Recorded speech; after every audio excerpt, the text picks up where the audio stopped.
but I think there are two things in 5 that existed that aren't going to translate well to 6, and it'll kind of encompass a few characters who relied on V trigger comebacks, uh, people who got used to not having to worry about their life in the beginning of a round, and then making a complete comeback. You know, your Abigails, your G's. Um, Oh, gee, I forgot about G. yeah, to some extent, even Mika. I don't want to be non-biased. It was just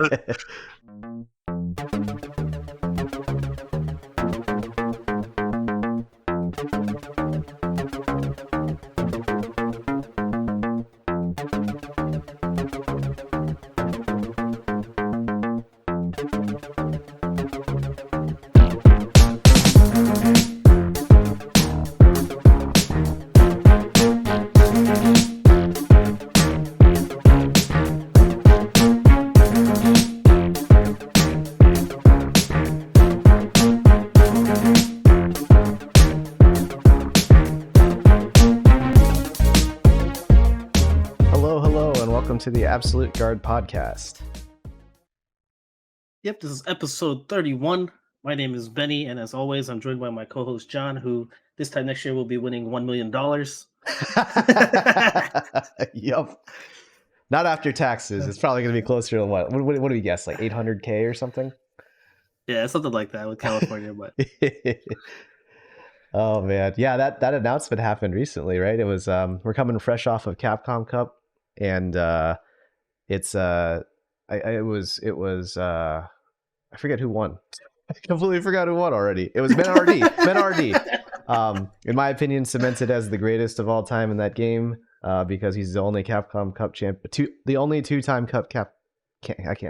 two-time Capcom Cup champion. Yep, exactly. Yeah, and can you imagine what it was like holding a novelty check for 120K on that stage, and then just seeing a trailer being like, "Hey, next year, if this was a year later, you could have won 1 million."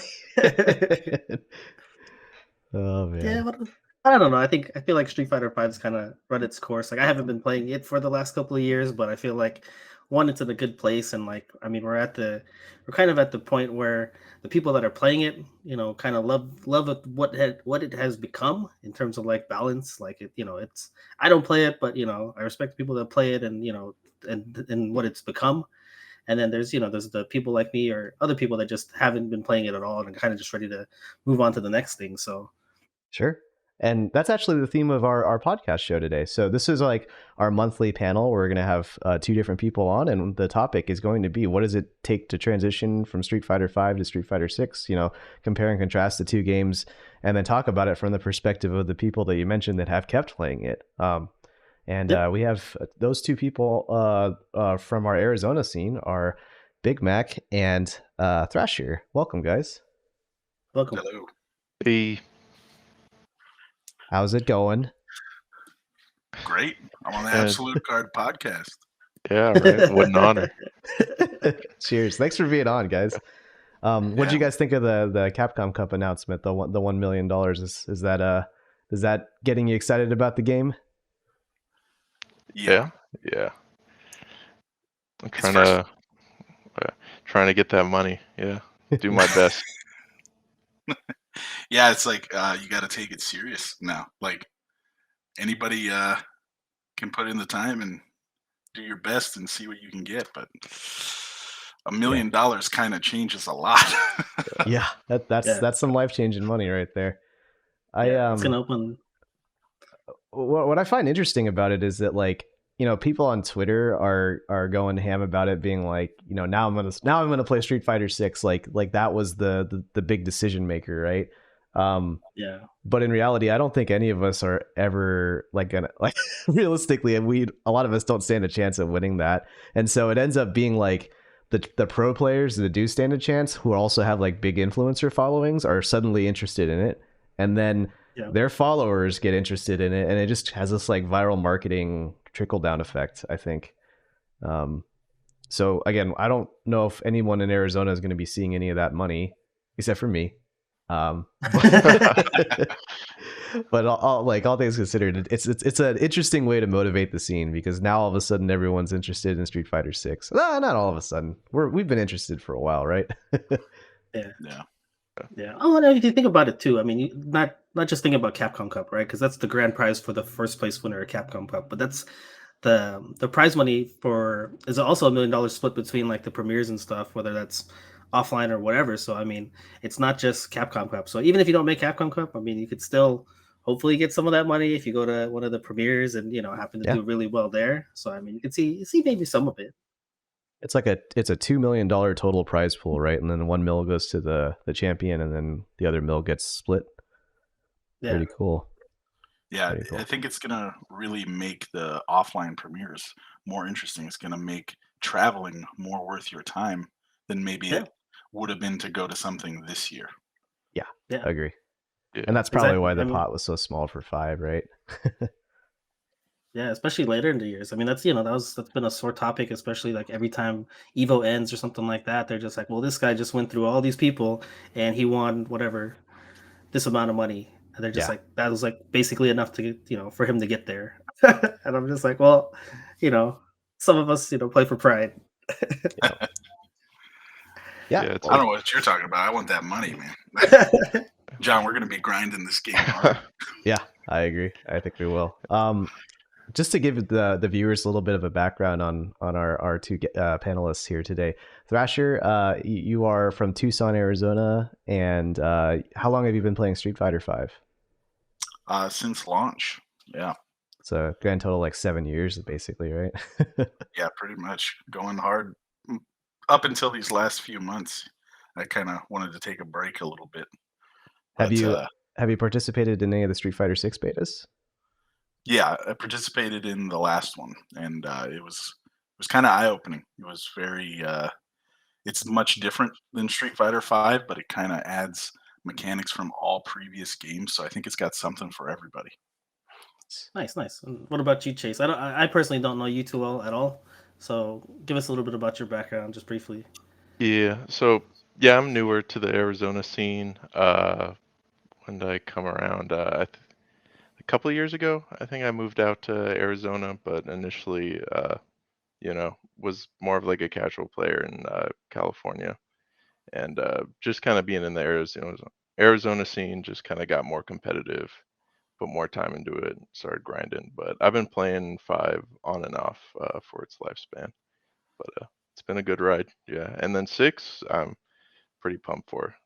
Yeah, it seems like they have a little something for everybody, and they're putting like their own little twist on like each mechanic from like a previous game, which is pretty Yeah. cool.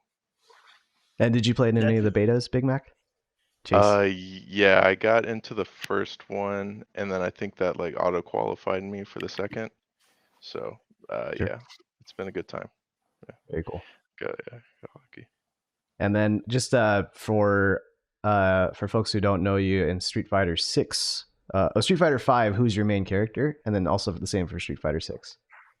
So Street Fighter 5, my guy Sagat, the zoning king who gets outzoned by everybody. And then for 6, at least currently, it's gonna be Ryu. Okay. So a little similar vibe. And Mike, how about you?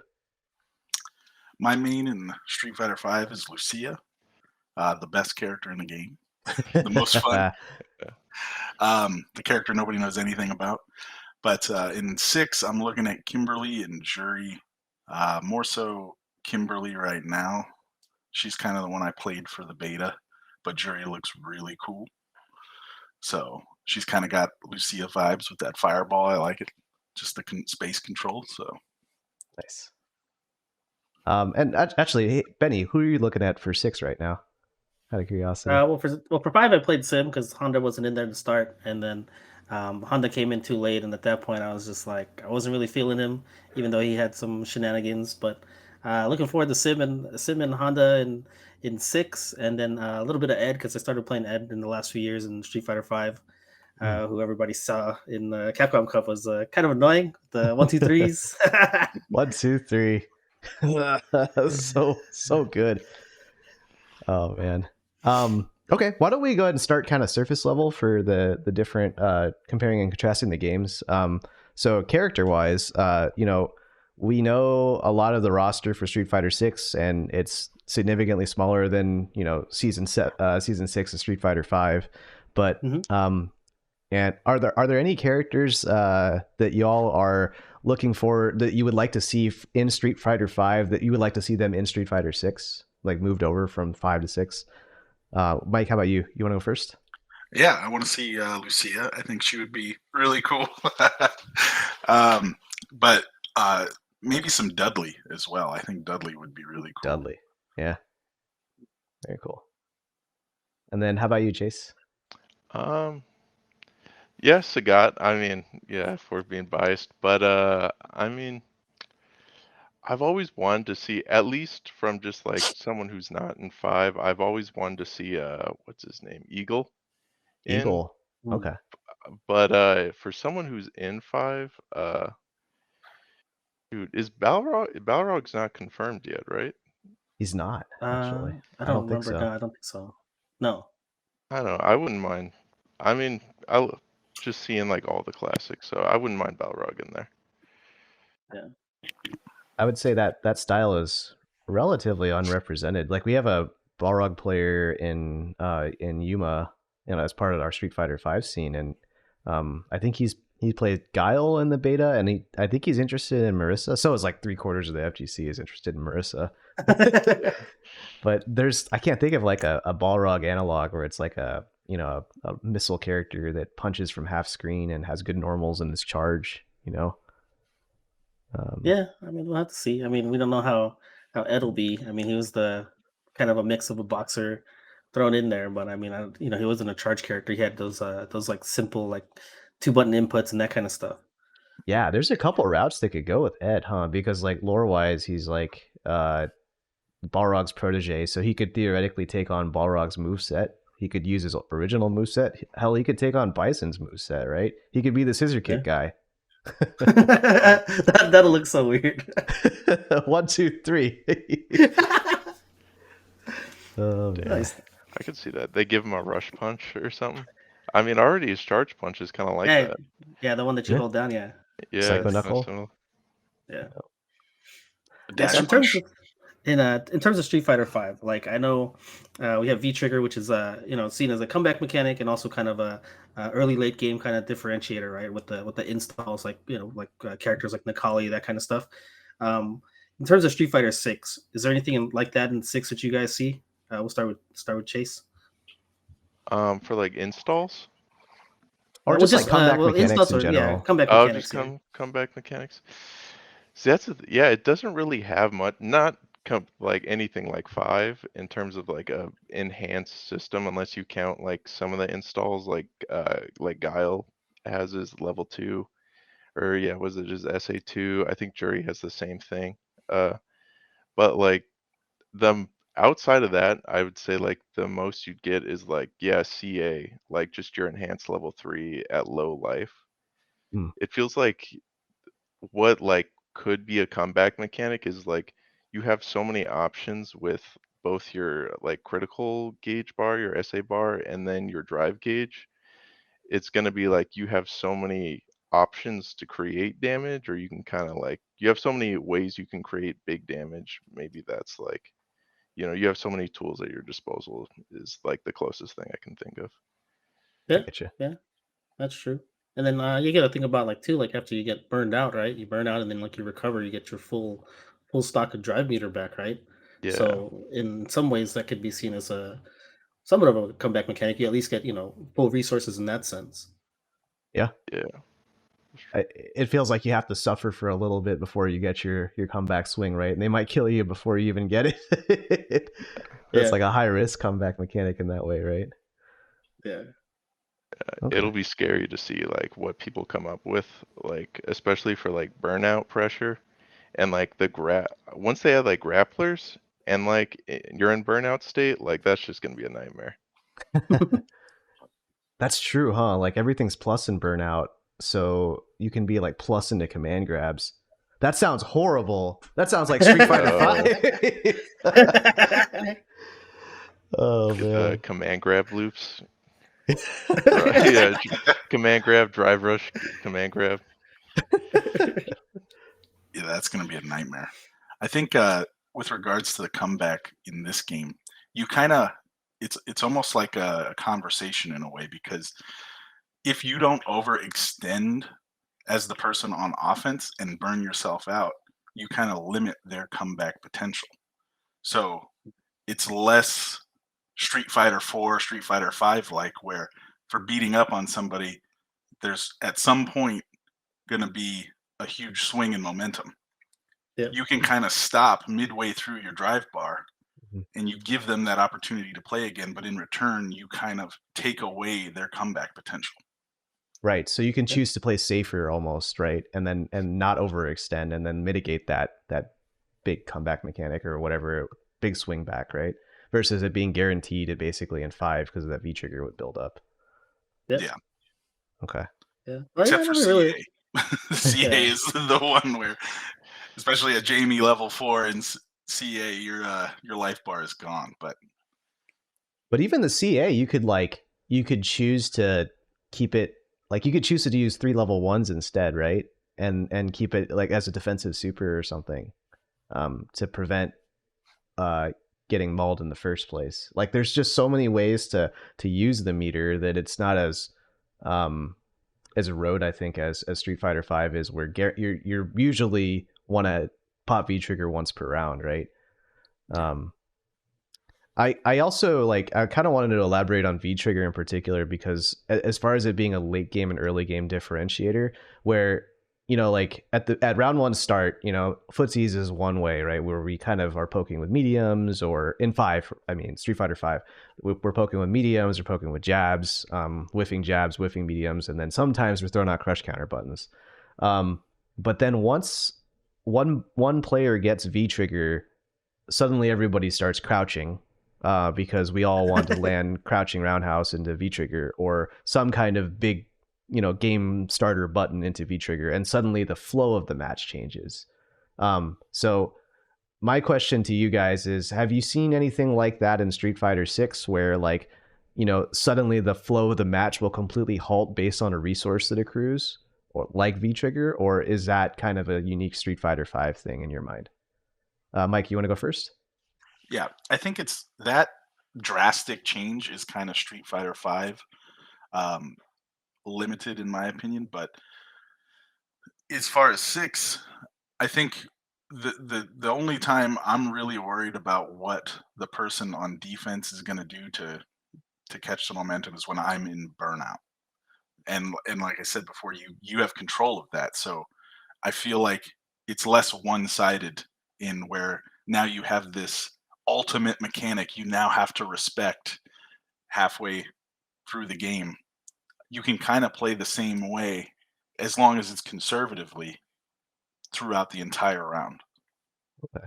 But Yeah. do you prefer having that, or do you prefer the Street Fighter 5 style of like having that big, like there could be some value in having a late game and an early game. We see that in other genres like strategy games or shooter games, right?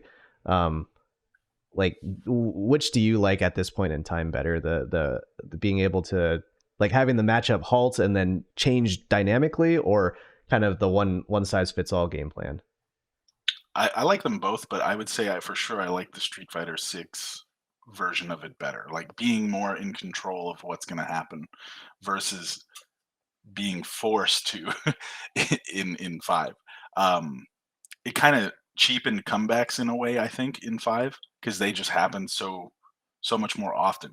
And in 6, comebacks are going to come from either burning out or actually outplaying somebody for the remainder of the round. Um, you still outplayed somebody kind of, because V trigger was there in 5. So Mhm. if you didn't respect it, that's on you. But Yeah. it's a little bit more forgiving, I think, in 6, and a lot more hype when the comebacks do happen, in my opinion. Okay, yeah, I can see that. I mean, I guess I personally never really thought about it that way, in terms of like, okay, I'm pushing, this guy's close to burnout. Now, do I keep pressing? Because like you said, in old games, like in 4, like if he's close to stun, I'm pressing because I want to get that dizzy, right? Same Mhm. thing in 5. Like I'm pressing because I want to get that dizzy and continue on. Or like you said, like I build up my V trigger because I'm getting my ass beat, and like, oh, I have it now. Now you have to be like, okay, well, now I have to kind of change up my game plan and be aware of what can happen or when they activate. And I guess I never thought about like just kind of holding back because like the mentality from like older games, Street Fighter 2 on is just like, oh, stun's almost there. I'm going in, I'm going in, I'm going in. And now it's just like, well, if I go in, I have the chance to, burn myself out at the same time. I think this is one of the first games where like you are every offensive action you take can come at a cost, right? Like the big like guess and like make them guess 3 times and win rounds. Like those all come at enormous costs. You're burning like 4 drive bars in a combo, or whoring out drive impact over and over again. Like you're taking like everything comes at a cost, I guess. Um, Yeah. I wanted to pose that same question to Chase too. Like, do you see anything like as far as like a game stopper or a momentum changer or a chance to overextend? I Uh, think it's similar to what like Mike was saying earlier with that conversation with Drive. I think it's gonna be something like that, but like once you actually get them in burnout, because then it's like you're gonna be put into the mental decision like, do I like get aggressive with it? Do I take full advantage of that drive or them being in burnout, knowing that like the more you press, the more their bar fills up, right? So they'll recover out of burnout faster. And then if you can't get the kill and you spend whatever, like, how many bars is there? 6, I think. 6, yeah. 6, yeah. Street Fighter If you 6, get it? Yay, zing. But if yeah, if you spend 5 and then but you can't get the kill and then they get all their drive back, then you have to now play defense. Like they have Yeah. all the options now. And it's like their game now. It's their turn. Like you have to now like play that conservative style. Mhm. I would say like that's the most I've seen. So, Okay, so the burnout state essentially creates that change yeah, in the early and late game, but as Mike stated, you have more control over creating that situation in the first place. Okay. exactly. Yeah. I think that is going to change over time as well because I think right now people don't really have because the game is not out yet. We've played 2 betas. It's there's not a lot that people know about it yet, but I think just how plus you are on the buttons is going to lead to things that you can do when somebody's in burnout that make burnout much more scarier than it is maybe right now. Because right now it might be worth it to just burn out all of your bar, get a huge life lead, and wait for it to come back. Right. Yeah. Oh yeah, I forgot to say that at the beginning of the show too. Is that just like all of our Street Fighter 6 coverage and content here, the game is not out, and so the game could change. We're basing it off of a build we played in the closed beta tests in I think it was in November, October, and December. So like, Yeah. December. there's plenty of time for things to change, and we'll update our opinions accordingly as once the game releases. But for now, it's kind of like this is what we can kind of see coming based off of our experience with 5. So that makes And sense. I wanted to say, oh shoot, wait, I just forgot. Wait, repeat that again. Repeat. What Mike Now, said or what I said? Yeah, what Mike? Sorry, what's Mike said? I was Never. I was saying that basically burnout is going to get scarier the more people Oh, know about the game. Yeah. yeah. Uh, Sorry. I wanted to just say then, but like some characters feel like they can still fight in burnout. Like if you get them in burnout in like open space, Guile's still gonna be Guile. Like you're still hmm gonna have to get in on that wall. So Yeah. that's like where I think you may have to like pick and choose almost if you want to like spend the meter to try to get in. If like he still has his like normals, he still has his sonic boom, you know. But Yeah. yeah. So let's talk about burnout a little bit then, because of how it can vary from character to character. Like based off of how you guys like to play, how many times would you want to burn out in a match, in a round rather? And 0 is an answer, but Would basically would you want to burn out at all and just play Preferably through not. it? No. Yeah, for me, no. I don't think that it's a good idea. um, but if maybe that can also be person specific, and if somebody shows you they don't have anything scary to do to you while you're burnt out, or if you're like Chase said, if you're guile and you can just play that way, then it might be drastically different for somebody who can do that versus another character who has no reversals. I mean, I guess nobody has any reversal when you're in burnout, but Right. where chances are you're going to be much more close to the person when you burn out, or maybe you can get back thrown and now you're in the corner in burnout. Oh, yeah. Like, so yeah, the depth of this game is really amazing because we're sitting here picking it apart for what little we know, and it's already so complex. What's it going to be like in year 5? Yeah. It's like a lot of it's dependent on, like, I think, psychological games between the two players, as opposed to like, this is objectively the best option at all times, which I think was really more prevalent in 5, right? Yeah. Yeah. Mhm.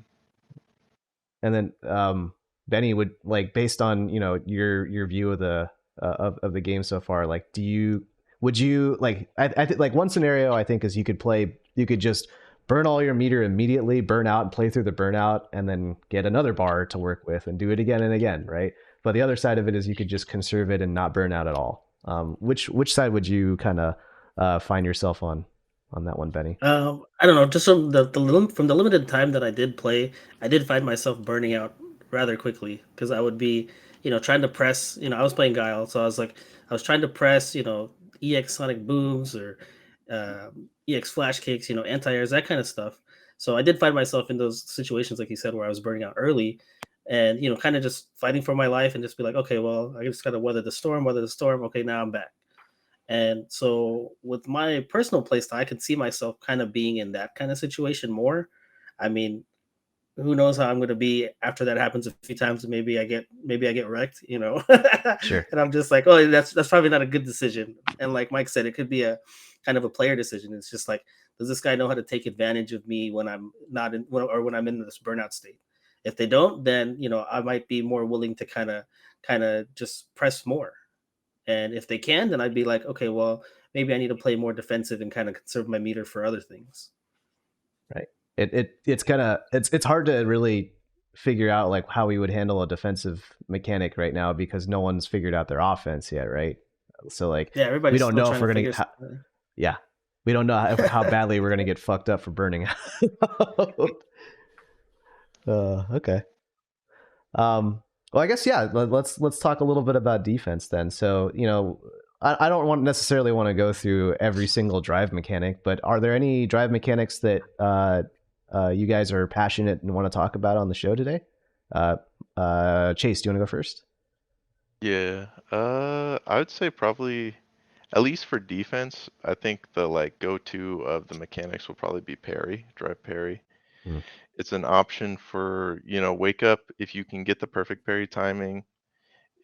I mean, you're not going to get crazy damage because of the scaling, but you could, switch your position, your stage position. I think you get a little drive back. Like, so there's things you get, and then you create that mind game where now, like, they're, almost like uncomfortable meeting you now, and they have to like maybe do wake up throw or something.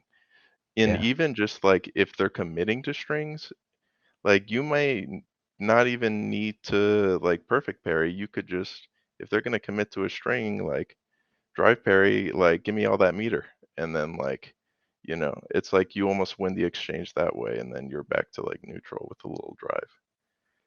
Like, but I don't know. That's the one I'm kind of leaning towards is gonna seem to be like the most practical. Barry. Sure. Yeah, I think that in Street Fighter 5, right? Like, say I knock you down and I get Oki off of it, and, like, I would say, like, numerically it was always the most advantageous to go for a meaty on knockdown, because in 5 the only counter to a meaty is a invincible reversal. And in 5, EXDPs, they cost 1 bar. And then they also do not give Oki by design. Like, no meterless reversals, in my understanding at least, give any kind of Oki. So what happens then is if you go for the meaty, the worst thing you do is you eat a DP and you return to neutral. You don't actually lose any momentum accordingly, right? But in 6, that same rule applies, but then you also have the parry mechanic on top of that, and then they can get Oki afterwards and swing back. So, like, to me, it doesn't feel as strong to go for meaties in this game compared to 6. So compared to 5, rather. Do you guys have any opinions on that? Yeah, I think you hit the nail on the head, because especially in regards to the corner, which is like the strongest place you can put somebody, a perfect parry can mean a back throw into the corner. Back And throws, yeah. and that is arguably the worst thing that could happen to you in the game, depending on the character. Yeah. You get back thrown by Kimberly, and now you have to deal with can setups or whatever else, and that's kind of her place to be. So meeting her in the corner carries a little bit more risk than maybe meeting somebody else. Yeah. Then you've got the throw option. And I think meaty throw is still a very good option. Less risk as long as your meaties are on point. Yeah, because that beats the parry too, huh? That Yeah. makes sense. Okay. Yeah. And with throw, it seems like a lot of characters have throw loops in the corner still too. So, I mean, you can still like establish Oki with in the corner at least with like a throw loop. So it's like kind of covers parry, covers meat, or covers, blocking, covers What do you drive impact. what do you guys think about throw loops in this game? Like, I know in 5, like, they were very keen on making sure they removed them over time. But even at the start of 5, they left them in, and some people had mid-screen throw loops. Are they good or bad for 6 in your opinion? I think they're good, because they're kind of how you apply offense in certain situations, or the only thing that makes it a little bit more scary, because the lack of plus frames on buttons kind of nerfed offense in a way. So it's more important for you to be able to throw, especially in those situations where somebody can wake up parry and shift the whole match with you in the corner now. So, but I think that staggering your offense is going to be a lot more important now than it necessarily was in 5. Like staggering meaties, not necessarily doing perfect meaty timing. So you can have a little bit more respect, in regards to like somebody's wake up situation, because they have fairly low risk ways of turning the whole tide of the match now. Yeah, that makes sense. You guys would you guys agree that defense in general is just stronger in 6 than it is in 5? Yeah. Much stronger. Yeah. Yeah, I'll definitely say that. I mean, I think initially, even like with the beta, like I think even at launch, we're gonna see a lot of people still having trouble dealing with the drive impact as a defensive mechanic, because for me, like I personally like I have a bad habit of using heavies a lot. Like it's something that killed me in 5 a lot playing sim, like using crouching fierce all the time. Like I'd always get blown up using that, and it's something that I think is kind of just. I mean, maybe for a lot of people in 5 too, because it's just like that was the party starter, right? Roundhouse with Karen, right, into V trigger, Crush counter whatever's buttons. yeah, it's crush counter buttons into cancel into my V trigger. So it's just like that might be a hard habit for a lot of people to break initially, and they're gonna be like getting blown up by drive impacts to start until they kind of get that out of their system or kind of vary up like what they do. Sure. So in a game where you're worried about drive impact and you can't use your heavies as much, like what are you poking with in your mind, Benny? I don't know if I'm playing like like Sim or somebody or Guile, like probably fireballs, probably relying on that more, seeing how people react to those. It's going to be real interesting to kind of see how Sim's limbs work in terms of the people being able to parry and how much space they can cover, or whether they're going to be able to like whiff punish things and then uh, drive rush in and apply pressure that way, because that changes the whole dynamic of Sim. Before it was, let me kick you with this standing medium kick, and like, yeah, I take a little bit of life, but I'm still keeping you back there. Now, if you have the opportunity to drive rush through that, or to parry it and then run through, like that changes the whole dynamic of like how I can use those buttons. Sure. Yeah, and like any like drive rush, random drive rush, or like confirm, it can instantly corner Sim, right? Basically, like the mechanics will allow for him to get corner carried quickly, but then he also has access to those same mechanics, so he can wake up DI, wake up parry and stuff too. That's a really unique. That's going to be a really. I don't have no idea how Dalsum's going to be handling this game for that reason. Yeah. My game plan will probably be just get him to the corner, because I think the corner's pretty intense in this game. And but Mike, like you're like Lucia pressure, from my recollection from Street Fighter V, like you had some of the best Lucia corner pressure in the business. And I was curious about, you're playing another character in Kimberly that also has extremely good corner pressure. What is your opinion on the differences between the corners between Street Fighter V and Street Fighter 6? In Street Fighter V, you kind of got away with a lot more walk forward medium. You could really frame trap people while taking space, and that is not a thing at all in 6.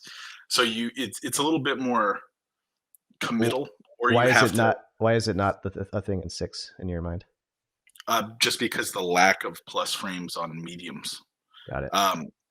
You kind of have to earn that a little bit more than you did in 5, because if you played a character like Lucia and Cammy had very similar, plus medium punches up close. So they're +3. You could keep applying that pressure over and over again, and your opponent was forced to decide to reversal a button or try and jump out or something. They had to take the risk. And there was huge reward if you hit them for it. But in 6, you're taking the risk, applying the medium punch.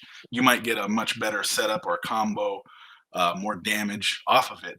But if they block it, they can take their turn back, unless you parry.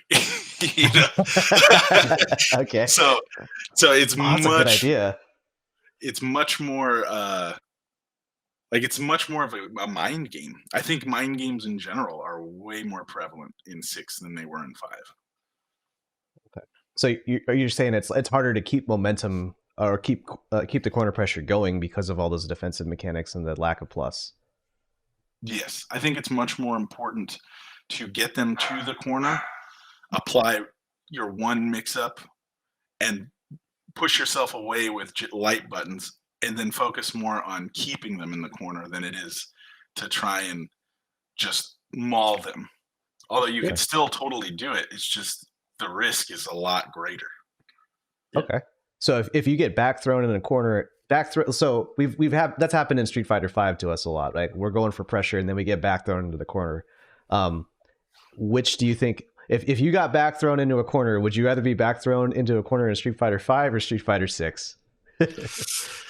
Whew, they're both so lethal. But I feel like in 6 you have a little bit more options to go to in regards to the drive system.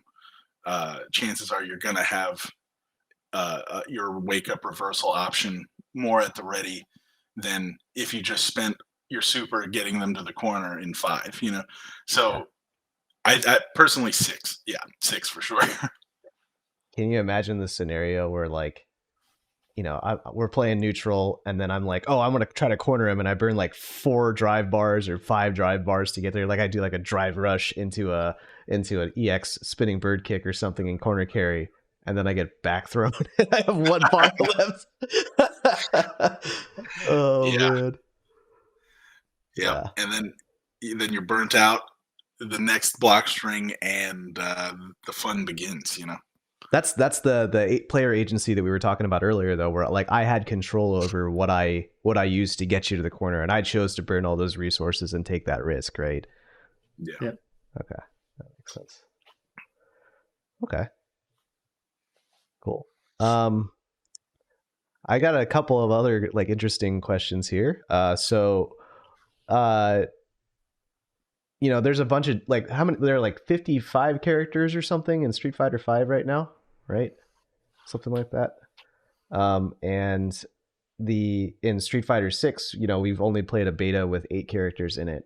And I would say that most of the 8 characters are pretty similar. Like they all have a Dragon Punch reversal. They all have a lot of them have a fireball. A lot of them are kind of like, there's a couple like rushdown tricky characters like Kimberly, and there's a Rekka character like Jamie, but by and large, there's no grappler representation. Versus 5, which currently has, it's got zoners, it's got grapplers, it's got footsie characters, it's got shotos. What kind of archetypes in Street Fighter 5? Like if I were to like say I was like a Laura player or something, would my Laura play style work well in 6 in your guys' opinion? Like what kind of archetypes do you think would be successful in Street Fighter 6? At least from what we've seen so far, because each character is kind of like that Shoto type, or at least like a versatile, like has a versatile toolkit. Mm-hmm. I would lean towards that, especially with what they've done to fire. Like Shoto fireballs are strong in this game, like so much stronger than what they were in 5. Like with the recoveries are shorter. Like you could you could probably set up fireball traps from like close, and like having EX where like before in like 5, if you spent like EX meter, you actually like your move has more recovery, or your fireball has more recovery, so it's like a good time to jump in or try to get that read.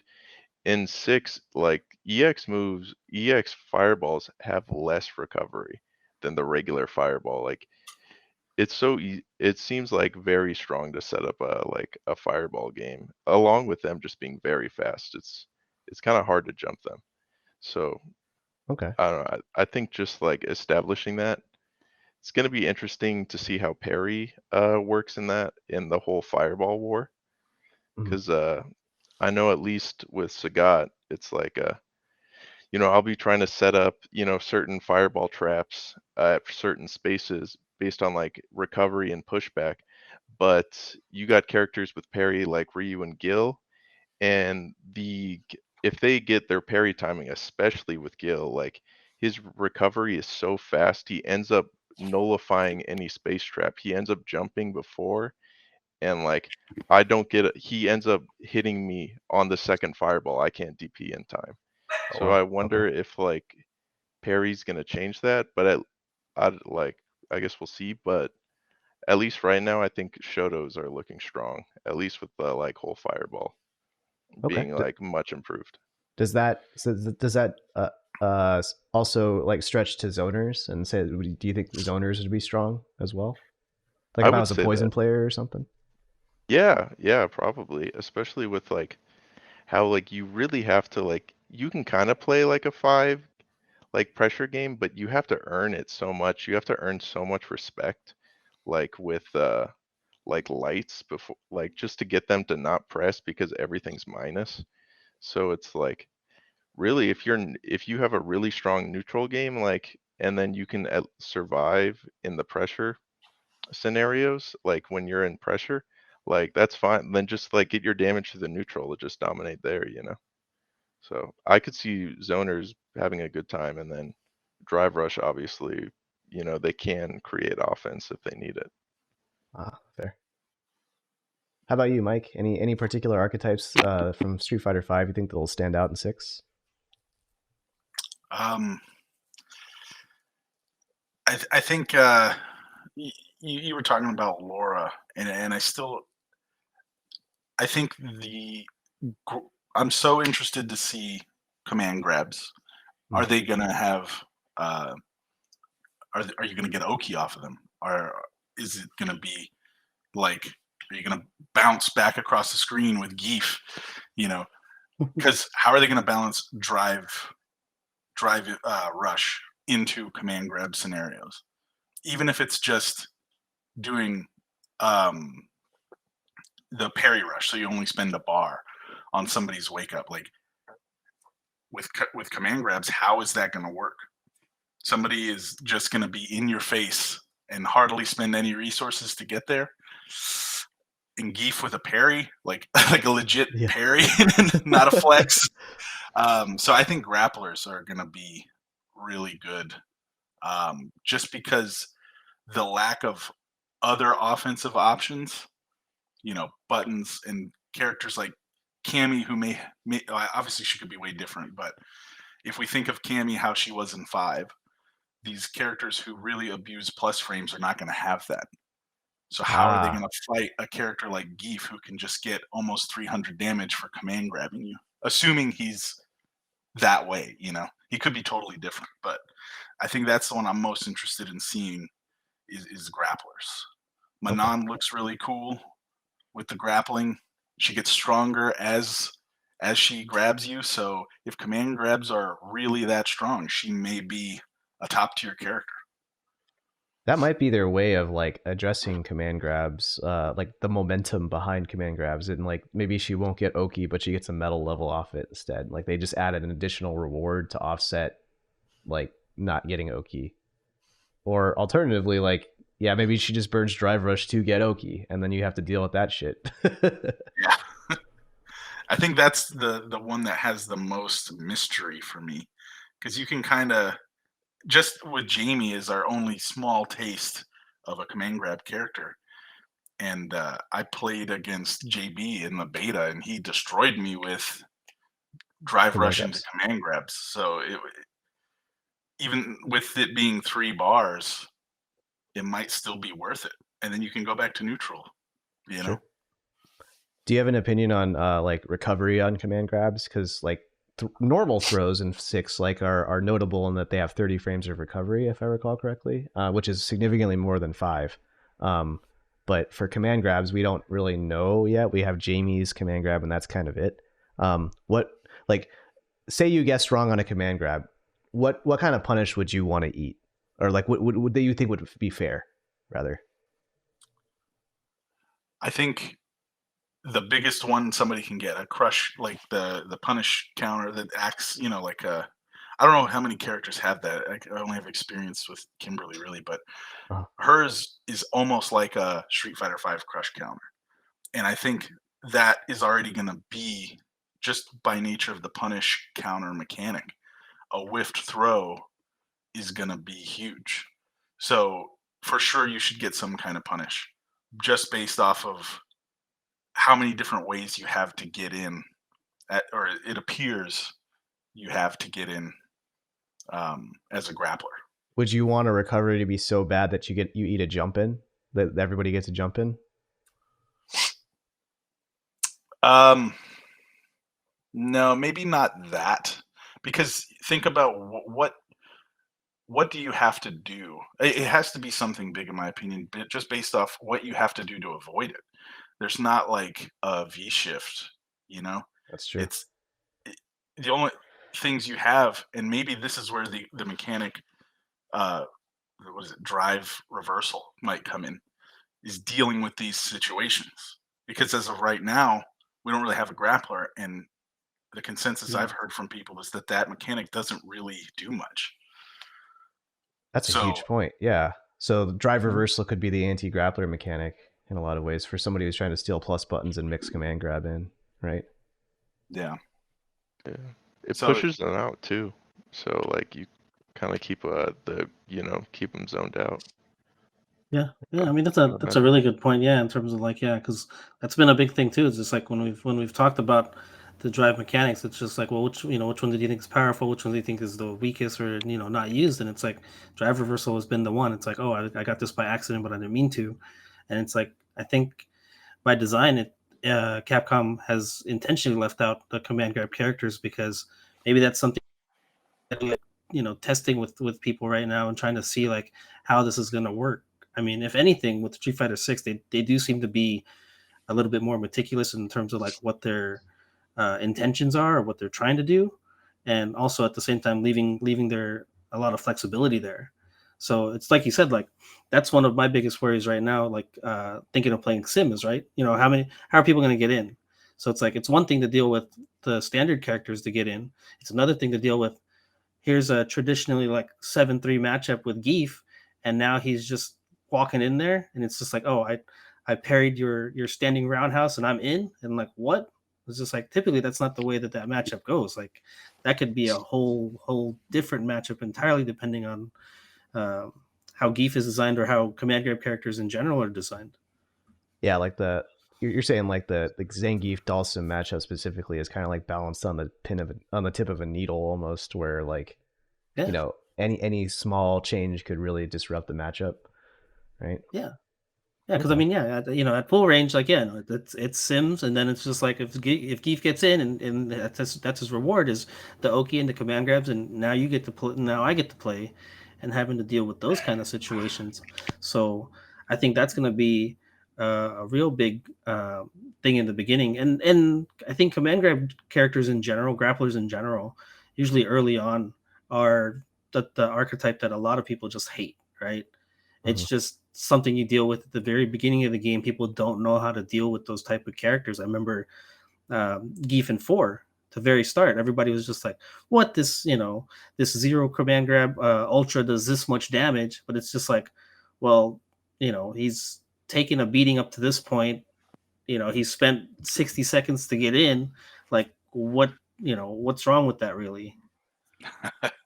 Can you imagine a Geef critical art that is a command grab super? Oh God.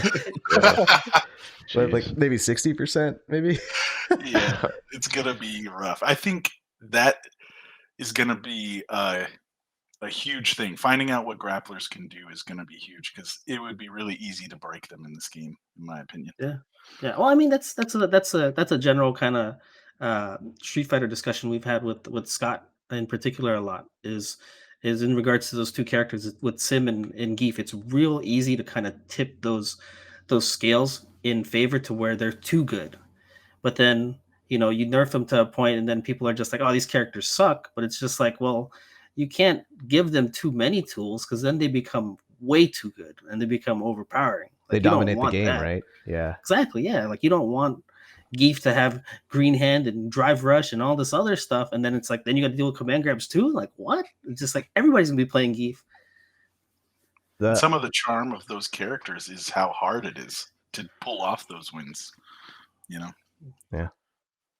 I because we talk about like getting plus frames with drive rush and getting Oki with drive rush as a grappler, but there's also the other side of it, like, our defensive mechanics. We just got done talking up how good parry is, right? And how that changes Oki. But suddenly I might get punish counter command grabbed for going for a parry. And so when you brought up the Geef critical art, I'm like, what if I go for a parry and he supers my ass? Oh no, because I think that's an extra 10% damage or something, right? yeah. Yeah. Imagine that just setting up like parry the whole game with Geef, and then like, all right, they parry, and then you just like walking 720 like CA them, and then they're dead. Or you're pressuring him on his wake up and he parries and punish counter supers you. Oh. Ah, Uh, yeah, perfect parry. Okay.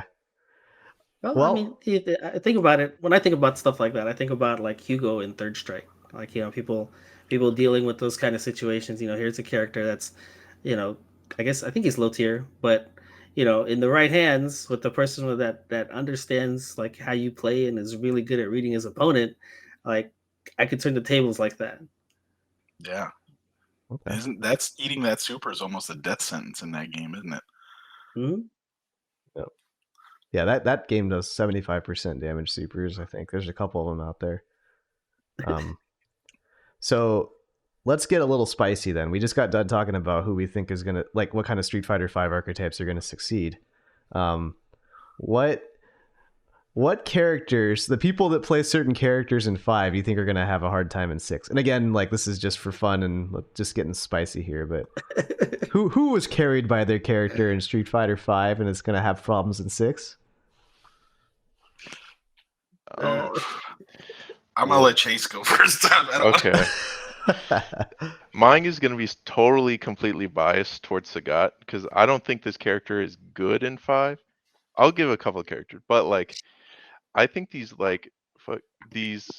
grimy Nash players who get to just delete the fireball game like nothing on reaction, get a V trigger 1 and get a full combo out of it and get to absorb my fireballs like goobers. Like I can't, like, with fireball being stronger in 6 and like the anti-fireball, at least some people had some characters had some options, but for the most part everything's more read based. Like you have to see a fireball coming. You can't really raw react with DI. I'm I don't know, you might be able to, but I can't see it. So like I think characters like that, or even like Street Fighter 5 Jury, but not necessarily 6, where she has her charge and she has her EX. I don't know. I don't think she has EX pinwheel in 6, right? Or the flip. The flip kick? Yeah. I don't know, actually. No, she doesn't. Oh, okay. Yeah, like quick, easy answers like that where you do it on reaction and you can like train yourself to see a fireball and just do it. I think characters like that are gonna have to get used to just like walking someone down, like or like and just like or reading a fireball and not just going on gut reaction the entire time. But that's my take as a Anti-fireball Sagat main. characters, basically. Nash players? Yeah, even though he's like low tier in 5, still. Yeah. That's a terrible matchup for Sagat.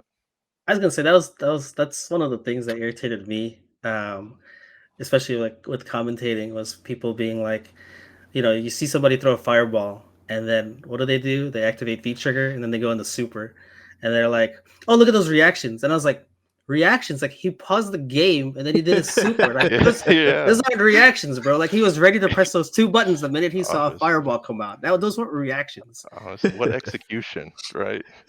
Press 2 buttons and then went into super. Oh yeah, because with Nash in particular, he'd do the V trigger teleport and jump in on your ass when he fireballed.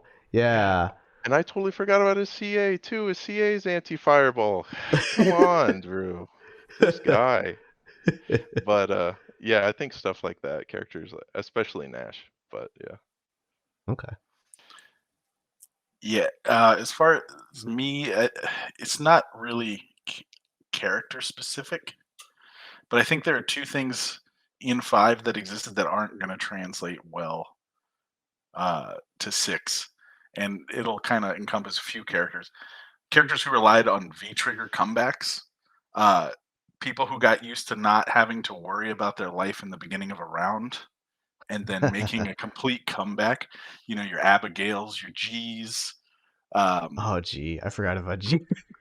Yeah, to some extent, even Mika. I don't want to be non-biased. It's just but those kinds of people who got too used to doing whatever they wanted the whole round and being carried by a V trigger, they're going to have to figure out how to keep that momentum from the beginning of the round. I had another one. What was the other one? Oh, people who did not use mind games. Guys who had godlike reactions and confirms that they were able to just play the safest game possible and never have to like worry about what their opponent was thinking. Mhm. That is going to be a tough transition as well, I think, because mind games are back in Street Fighter, in my opinion, with this game. There's just too much. Like anyone who was, I'm going to use, because he's a friend of mine, Nick Going. Nick Going is going to be back, I think, in this game. Because like in 5, it was very simple to just kind of avoid mind games if you could do the confirms and the, walk forward and just crouch and wait. But you guys are going to have to deal with Nick with a drive impact, with Nick with a parry, and all these new guys who didn't get to play Nick in Street Fighter 5 or in Street Fighter 4 rather are gonna have to deal with the mind games that I had to deal with when I was coming up in 4. So best of luck to all of you. That's No, fair. that's a great way to put it in terms of like, yeah, in terms of like people that were relying on the V trigger stuff. Because I mean, I'm older than you guys, and it's just like that's not something that I'm used to, right? Like when I'm playing Street Fighter 2, if I'm getting my ass beat, I'm getting my ass beat. There's not really coming back unless I'm gonna outplay you and I come back. And I didn't play a lot of Third Strike, but Perry kind of overpowered that game. But then like 4 came along, and like you said, like I would press, and it's just like, oh shit, this guy's got ultra. I gotta back off. And then same thing with 5. Like, oh, okay, I'm winning. Oh, wait, he's got V trigger. Oh, he just hit me with a sweep and he's got activated his V trigger and he's coming back now. There was so many games I lost to that, whether it was Mika or Karen or Cammy or whatever, where, me playing a new character in Sim, I'd be like, yeah, I got this matchup. I'm doing great. And one knockdown and V trigger activated, and I'm like, where'd my life go? Right. Yep. So it'll definitely be. I think that's probably my favorite thing about 6 is I know a lot of people didn't necessarily like the FADC system in 4, maybe even initially with the dragon punches and stuff like that. But for me, like it allowed people to really kind of express themselves, and I think that was my biggest detractor from 5 is like I could never kind of differentiate who was playing who. It was kind of like everybody's got the same optimal stuff to do. Everybody's kind of got the same game plan, and everybody's going to kind of play the same way.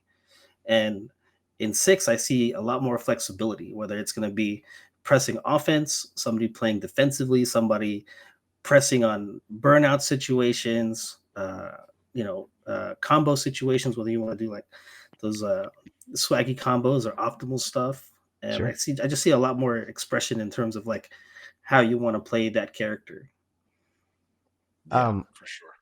Building on that so like DPFADC is something that I have ranted about in Street Fighter 4, right? And so one of the big changes that went from 4 to 5 was that DPs are crush counterable on punish now.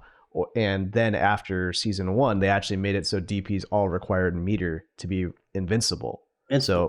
Right. And so Benny, my question to you is like 6 has a little bit of 5 in that, in order to do an invincible reversal, you do have to burn drive meter, but it's not as strict as in 5 where you only have 3. In 6, you can have 3 per round, but then you can build up more drive and then get, and DP that way. Which do you prefer as a player? Would you rather have the meterless reversals, or would you rather have them cost something? Personally, I'm perfectly okay with meterless reversals, and like with Street Fighter 5, I didn't like that change personally because for somebody that wasn't playing a character that had one, like that was my way to get people to kill themselves, basically hang themselves, right? It's like if I'm applying pressure and you DP, I'm coming back because now I'm going to put this big damage on you. And when they made that require EX meter, then people became more conservative because the outcome wasn't as good, right? It's like I can't dragon punch, whatever heavy or normal because it's not going to get me a good situation. Now I have to wait till I have meter before I can do it. Do you think that DP should be punishable? Like, do you think DP should be punished harder than a normal punish at all? I don't think they need to be punished anymore. I mean, I kind of look at it almost like you brought up the thing about the command grabs, right? Like I have no problem with people getting like a neutral jumping combo off of a command grab, because at that point you're making a read as the command grab player. It's just like, well, I've conditioned this guy to the point to where I'm going to land this, and if you guess wrong, then you should be able to, like Mike said, if Geef is going to get 300 damage off of a command grab, then I should be able to be eating that same damage in return if I guess wrong. Okay. So you think DPs should be punished harder then, or no? I don't like think command grabs? No, I don't think they should be punished harder. I think Well, I guess I mean, are you talking more in terms of like the Like the crush damage or counter like the system in recovery? 5. Like in 5, the crush counter system, like you ate a crush counter if you whiffed a DP, right? Or if you got baited on a DP. That's prevalent in 6 still because you can be punish countered on a DP. Oh no, Um, yeah, that I'm perfectly fine with because I mean, okay. for me not playing a character that had one, I was just like, well, if this leads to more damage, if I can bait you into doing this and pressure you to the point that you're gonna do this, then that gives me an opportunity, a better chance to win. Okay. Yeah, that made more sense from a Dawson perspective. I'm like, yeah, I would definitely want to punish the harder because I get the benefit from Yeah. that, right? Yeah, I feel you. Okay. Why don't I broaden that question a little bit and say like, the crush counter system versus the punish counter system, they're different in 6 and 5, but they still have a lot of like the same kind of spirit. Do you guys have a preference on which like implementation you like better out of the gates here? Let's start with Mike. I like it better in 6 because it rewards the skill of either putting forward a spacing trap or whiff punishing. In 5, the crush counter mechanic was more you being rewarded for being aggro and more offensive. Counter So hits, right? yeah, so I like it personally better in 6. How about you, Chase? Yeah, I'm in agreement at least so far. I mean, uh, I guess we'll see when the game comes out, but feels like with a punish counter, it kind of helps concentrate it, I guess, to like only a couple scenarios, like if you're getting a whiff punish or if you're getting a punish, like off something unsafe. But like crush counters sometimes felt, especially with the button priority system, like if you were just active with a heavy button in the neutral or just aggro with it, you were gonna get reward there, and it was kind of more variable. Where like punishes are more, determined, and whiff punishment, especially with how much like normals are whiff punishable, Mhm. seems like it's gonna be more intentional. Yeah, I get you. You brought up the priority system just now too. Like, do you guys have an opinion on whether the priority system should have stayed, or are you happy it's gone? I don't really have, because I didn't start taking Street Fighter as serious until 5, so I've mainly been used to the priority system. I know 4 was different, but I guess we'll see. I like that it, creates more, I guess, nuance, or there's more interactions possible now that things aren't outright like, but certain buttons aren't outright just beating other certain buttons, I guess. Okay. Yeah, Anyone else? Yeah. yeah. I think how Benny was saying earlier about you can't really express yourself or set yourself apart in 5 as easily as you could in some other games or at all in some cases because everybody could do optimal stuff. There are going to be people now who have figured out combos off of these situations because reversing a jab is very strong. So if you figure out a way to blow that up and get a trade combo similar to what you could do in 4, that Mhm. just adds more possible situations, It's gonna make the game more interesting as somebody who wants to lab it, and it's gonna make the game more interesting for spectators. That's fair. Yeah, like trade combos is just a whole nother classic combo now that we didn't have to worry about in 5, right? Um, there were some like specific situations, but not a lot. What there was another thing that I was trying to remember that isn't not in 5 but is in 6 now. Oh yeah, yes. Knockdowns, like how there's two different kinds of wake up recoveries in this game. There's either neutral tech, where you stand straight up, or you back tech. But unlike in 5, they have the exact same amount of time to wake up. So if you have somebody in the corner, it's not, you don't really have to memorize a specific setup, or you don't have to pick something. Um, do you guys have any opinions on that? On like whether uh, do you prefer somebody having multiple defensive timings for their wake up, or do you prefer having everything be kind of uniform? I'm kind of literally until you said it right now, I felt one way about it. I did not like it. I Oh. did not like that it, you're basically your timing was always going to be the same because I kind of liked the, it was a skill to be able to meaty somebody visually in 5. Mhm. But when you said the corner, that changed my opinion because I don't want to have to worry about that when I got someone in the corner. So, yeah, I'd say the jury's still out for me on whether or not I like it, but I was pretty sure I didn't until you brought up the corner. You don't want to get a back thrown in the corner, right? Yeah, like that is Missing- huge. That is Okay. my biggest fear playing the game is getting back thrown in the corner. Yeah, I feel that way too. I feel like that's the case in a lot of fighting games. I had that problem with Strive as well, where I'm like, oh, I'm pressuring them. I got back thrown. Fuck. Yeah. Oh man. What Okay. about you, Chase? What do you think about that? I don't know. Yeah, I guess we'll see because it does strengthen offense, and yeah, especially in the corner, it kind of makes throw loops a thing. You don't really have to worry. You can just like raw time it. Mhm. But with how, yeah, I mean the corner is really strong, but there's so many defensive options or more defensive options now. I'm almost okay with it. Just to like provide some sort of offensive bonus, but I guess we'll see. But yeah, I'm kind of up in the air right now about it. That does seem to be a recurring theme of our conversation today, though, is that we all feel defense is strong enough that some of the broken stuff that the stuff that we felt was broken in 5, like throw loops and whatnot, are okay to let rock because for the sake of having some semblance of offense, since everything's minus, right? Yeah. Okay. Yeah, it's like offense. Yeah, it just seems like harder to come by in this game, so or at least like consistent, pressure. So Mhm. if they get one thing, I'm not sweating. I think I've come to the conclusion that I think the back tech and normal tech being the same is fine, but I do wish they would add the ability to stay on the ground. Like a hard knockdown.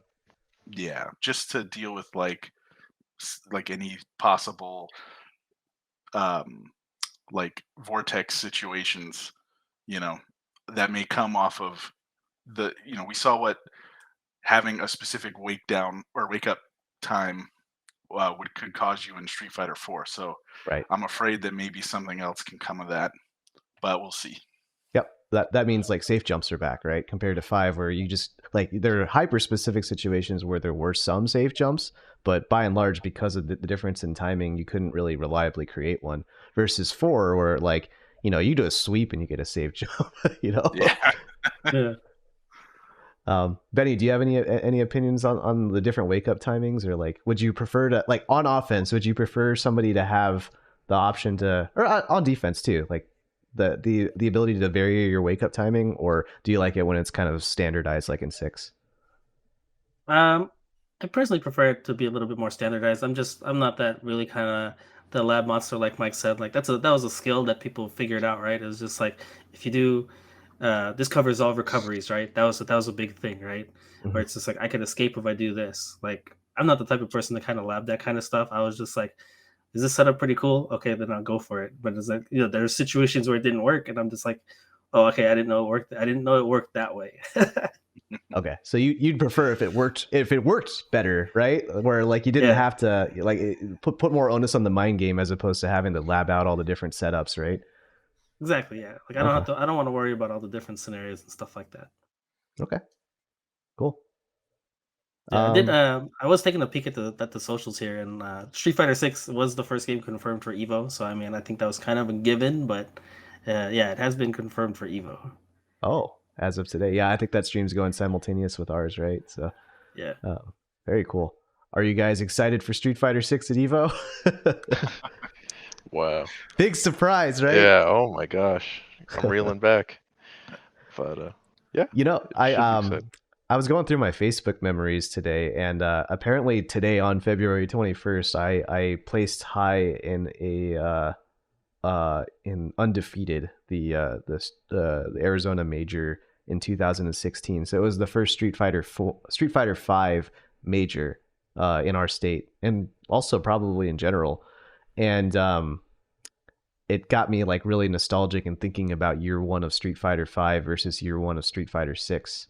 Or rather, I would like to compare those two. Like, do you guys have any memories of like your first year of Street Fighter 5 and, you know, like what that launch and discovery period was like, and what do you think? How do you think that will? I'd like you to compare and contrast that with 6, if that makes sense. Yeah. Mike, do you want to go first?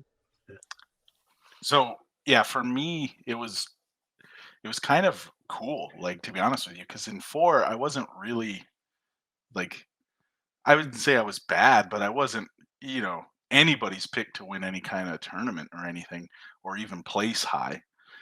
And then almost immediately with the release of 5, I kind of was able to get to that point. Yeah. Also, Miko was broken. But I was able to kind of keep that momentum going. So it wasn't just like a Mika fluke. But yeah, it was kind of my first real impact in the game was, or in the scene really, was 5 doing well in Street Fighter 5. Yeah. Oh, no, you gotta say Scrub Cup. Oh yeah. I forgot that. To this day is one of the biggest pot winnings I've had in a tournament in Arizona. So many people came out for that, and then there was somebody, I forget who it was. Somebody was very not confident that a Tucson player was going to win, and they put extra money in the pot. Benny. Yeah, no, I think I did that in counter to. Was it counter to Nick? I think I did it for. Yeah, I think I did something like that. Yeah, the whole bounty thing. Just for those listening right now and don't have a clue what we're talking about, Benny ran a tournament that was beginner only, or not beginner only, but like there was a ban for the top players in Street Fighter 4 called the Scrub Cup, and Thrasher was the inaugural champion of the Scrub Cup. Because I think did you run another one, Benny, or was it? No, that was the only one. Oh, yeah. The undefeated champion of the Scrub Cup. Yeah, we'll see. We'll see what happens with 6. I never ran anything like that for 5. I did some other stuff for 5 though. Yeah, I think it was a good idea. I think it was cool. I enjoyed it thoroughly. How about you, Benny? Like a discovery phase of Street Fighter 5, like the first year, like how do you think that's going to go with 6 compared to 5? Well, this is gonna be, 5 for me was a complete, I don't know, just a way out there, right? I went from playing Honda in Street Fighter 4 to not knowing who I wanted to play. I tried Cammy, and then I saw the reveal trailer for Sim, and I was just like, he looks badass, and I was just like, but am I really gonna play him? Like, of all characters? And I played him. I stuck with him until the basically the competitive years that I was playing, and yeah, it was a tough challenge, but for me, like, I think for me overall as a player, it kind of opened my eyes to a lot of things, whether it was not necessarily the Fireball game, but just like Sim as a character. In some ways, it kind of spoiled me, so that was kind of a negative because like I got used to having full screen normals and pestering people from afar, and I'm just like, I thought Honda's standing roundhouse was in 4 was good, and now I have like all these buttons that do the same thing from like twice as far. So I'm like, this is people like just seeing people's reactions, like when I would like the character select screen and picking Sim, and people are just like, oh man, Sim, I don't know anybody that plays that. And then I've had more people rage quit online. I see the people's frustration offline when I play them, and particular people playing like Geef and trying to get in and stuff like that. And I was like, it opened up my eyes to a whole nother like mind game, basically like in the game, just playing a character like that. So for me, like, I don't know, it's I really got to see more of what both of those characters are going to be like. I think for me, it's probably going to be leaning more towards Sim, just because I feel like he might just give me something different. But I mean, who knows? We'll see how what Honda has to offer. Like, this might be the first game, I think, for me personally, where I might play both two characters to start. Like, for a lot of the times in the past, like, that hasn't been me at all. Like, I've been character loyalist, put all my time into this and figure this out. But I feel like I might get to the point to where I want to play both of them.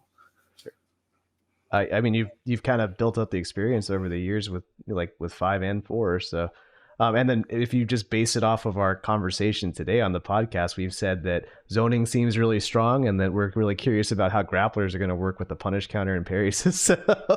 Yeah. So, Well, I mean, yeah, it might yeah, be a matchup specific thing too, right? Like I might want to play Sim against Fireball characters or something like that. And if Geef or whoever Command Grabs has a really good, rushdown game, I might be like, you know what? I don't want to play Sim against those guys. yeah. Yeah. How about So you, what about Chase? you? Um, yeah, I guess at the start of 5, it was pretty much like the first Street Fighter I took semi-seriously.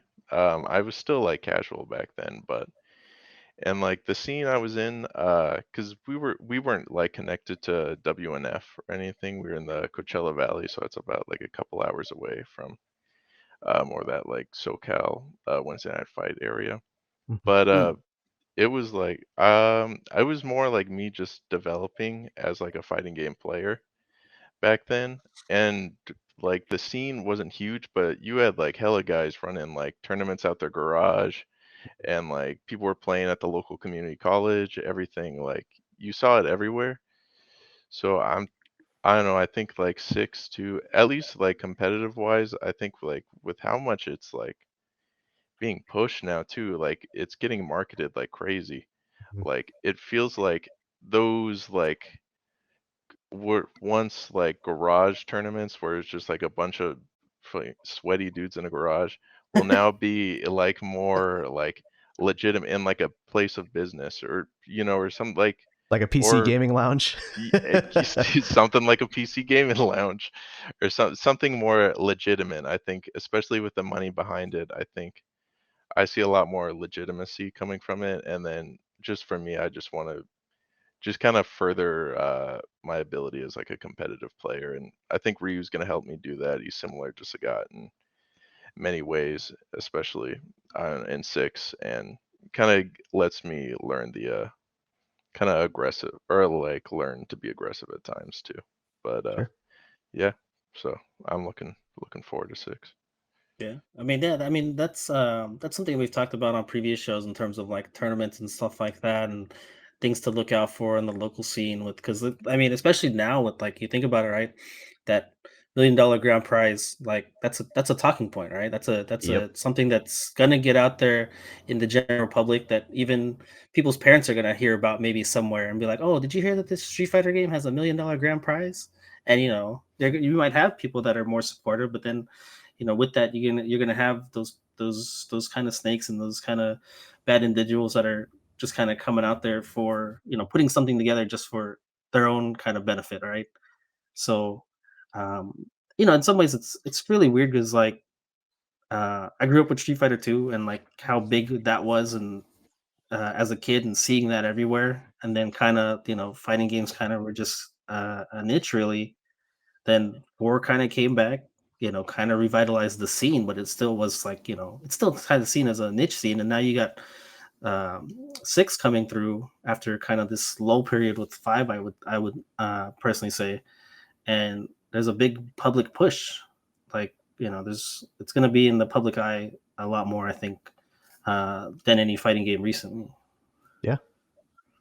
I think just to kind of reflect on some of my experiences too with the launch period of 5, and like 5 had a little bit of the promotion that you guys are talking about, but like I think that they did like a remember do you guys remember Lupe Fiasco? Yeah, Daigo? yeah. Like that Yeah, kind of yeah. stuff, right? But the base product was just so critically panned that there wasn't a lot of meat behind that marketing, and for good reason. Again, we all agree that the launch for Street Fighter 5 was really poor from a consumer standpoint. Um, Mhm. but I do remember like uh, as a player too, like I had come fresh off of my Marvel vs. Capcom competitive career, for lack of a better phrase, and so I thought I was hot shit at fighting games. And I remember when Street Fighter 5 came out, I felt like I figured the game out, and I knew like to be plus all the time, and I knew like the basic like just go after them and B plus and bulldog them to death. But I remember like playing Karen and being like, oh, I figured this character out. I'm the best Karen ever. And like her low forward, I just never used her low forward ever. And that's a really defining button for Karen, because people figured out that you could confirm low forward into Tenko off of for Karen. And I deemed that as not possible in that game. And then, season 2, Punk does that on a competitive stage, and then seasons 3 through 5, suddenly everybody's confirming one hits off of low forwards. And so it's less so of like a quantitative thing here, but more like I remember feeling like I figured the game out at launch for 5, and I catch myself feeling that way about 6. The sheer amount of talking that we've done about it, I've streamed the entire beta, all this footage is up there, I've cut it and studied it, and I feel like I know everything about 6. But that's the mistake I made with 5, where it was like, the game became completely different than what I thought it was going to be. It became low forward confirmed central, and I ended up loving playing that way. And the game was just like I found a different way to play the game and a different way to like the game. And so I'm trying to keep an open mind for 6, where it's like I feel like I know a lot about how to use drive, and I've talked about it in an absolute fashion like this, but it's amazing to me how wrong I was about 5. And maybe I'll be that wrong about 6 too. You have to cut yourself some slack, though, in regards to the low forward confirms, because you were playing it in season 1. Oh yeah. Now, with Punk just has godlike reactions, so maybe he could still do it. But I think for the vast majority of us, whoa, cat. Sorry. Cat. The 8 frames of lag really dealt with, or it was very difficult to do that then, I think. So like maybe you would have found it. It got so, that debate got so far with the Karen players in season 1, where like on Shoryuken, back when Shoryuken was still a thing, we had a Karen forum or a Karen thread or something, and it was like nobody can actually confirm this, and then someone actually made a bot. Like that was back in season 1 where bots were prevalent too, and someone made a bot that could do low forward confirm with Karen. And so it was literally like we all were like, you can't do this. You have to be a robot to be able to confirm it. Yeah, I think the big thing too, thinking about the upcoming launch of Street Fighter 6, that's what, almost just a little over 3 months away, and then with that being at Evo, it's like it made me think about the first Street Fighter 5 tournament, first Street Fighter 5 bracket at Evo, where they had over 5,000 people. Because that was a huge thing, right? That was the biggest. I think that's today still the biggest entrance by far. It was, I had to go look it up on my Facebook. It was 5,107 entrants. So it'll be interesting to see, like, if that number could be surpassed now after the scene has grown some, and with the public push of 6, like, is that a number that they could surpass? Yeah. Oh, like, I think it'll break 5K. I think it like we haven't broken 5K since 2016 in any game, but I think Street Fighter 6 could do it. Yeah, I mean, considering the bad release of 5 and the problems that it did have, we still got 5,500. So far, this game seems to be going much, much better. Yeah, and there's $1 million on the line, where premier tournaments offline are going to be a thing again. And if you don't think Evo's going to be one of those premieres, then I don't know how long you've been in the fighting game community. So I think I would say it's more likely than not that it will break, 5K. Yeah. Maybe by a large margin, who knows? But because you got to think every esports person from every other game is gonna play 6. We're gonna have Leffen in 6. We're gonna have Sonic Fox. We're gonna have all the greats from any game that is remotely a fighting game. They're gonna probably be playing 6. So yeah, well, that's true too. And then there's a lot of memes going around about the OGs resurrecting from the dead. Like I saw who was it? The Undertaker. I saw Forgot that other guy's name. So he's dancing around. Like Famous the Amos or whatever wrestler? it's called. No. Yeah, the Undertaker. Like I was seeing Undertaker memes, like right, like because there's a gif that goes around like him like waking up, from the mat and getting up, kind of Oh. his second win, his second win kind of thing. Okay, They're like, yeah. yeah, and they're like, oh, Street Fighter 6 has $1 million grand prize, and it's just like the Street Fighter OGs, and it's the Undertaker, and I saw all kinds of memes about that, so you can see there's a potential for those guys to come back too. With the strong fundamentals, or like Chase was saying, like the Fireball game's really good. Like, who has a better Fireball game than John Choi? Like, is he gonna play 6? Like, what is that gonna look like? Yeah. It's going to be very interesting for Yeah, sure. 100%. Yep. Yeah. And then, Well, go ahead. sorry. Go ahead, Chase. I was just gonna say, just like with the Evo thing too. Yeah, you'll probably get a bunch of like multi-entrance people, who they're entering in what was once their main game, but now they're dipping their toes in the 6. And then Mhm. just Yes. with how much like Street Fighter 6 isn't just marketed, but also seems to have a lot of like offline content, casual content. I think it's gonna speak to a lot of players, and like maybe a lot of like first time people coming out to Evo that will like stuff that Street Fighter 6 entrance number.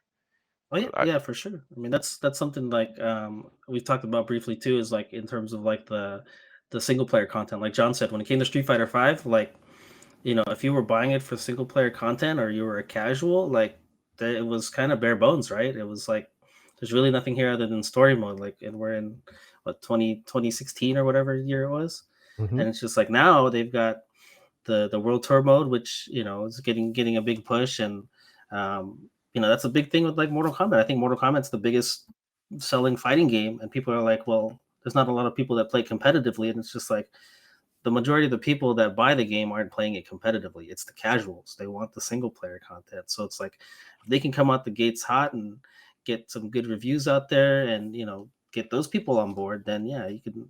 That 5K probably gonna, yeah, like Mike said, it's not gonna seem like anything. Yeah.